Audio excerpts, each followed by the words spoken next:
Labdien! Šodien turpināsim sēriju ar vienkārši pagatavojamām receptēm, kas ir arī ļoti draudzīgs ģimenes budžetam, un šodien mēs pagatavosim kaut ko, kas man sirdī ir tuvs, un tas būs karijs, bet ar ķirbjiem un turku zirņiem.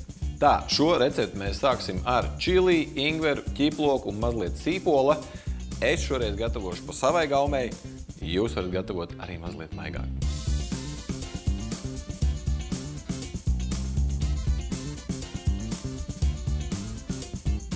Pamatiņš mums ir, nākamā sarkanā paprika. Dārzeņi visi mums ir sagriezti un sagatavoti. Tagad pirms mēs turpinām gatavot kariju, uzliksim varīties rīsus.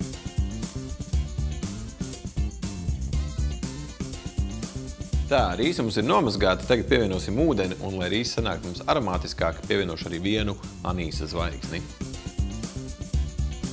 Un tagad mēs ļoti strauji uzvārīsim ūdeni, tad nogriezīsim uz zemu, uzliksim vāku un vārīsim 10 līdz 12 minūtes. Liksim sautēties dārzeņus, sāksim mēs ar mūsu pikantajām garšvielām, tad turpināsim ar ķirbi un pašās beigās pievienosim papriku. Lēnā garā pievienojam garšvielas, sāksim ar brūno cukuru, mazliet malts koriandrs un mazliet malts kumins.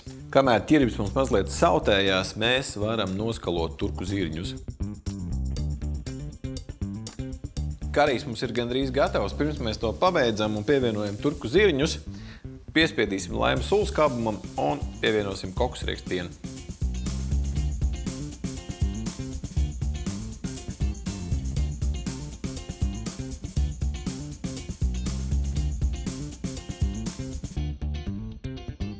Man rokās ir vēl viens ļoti izdevīgs, ātri pagatavojams un sezonāls ēdiens, kurš savās garšās viennozīmīgi ļaus mums pagriezt arī kontrastu krāsās uz augšu rudenim, lai labi garšo.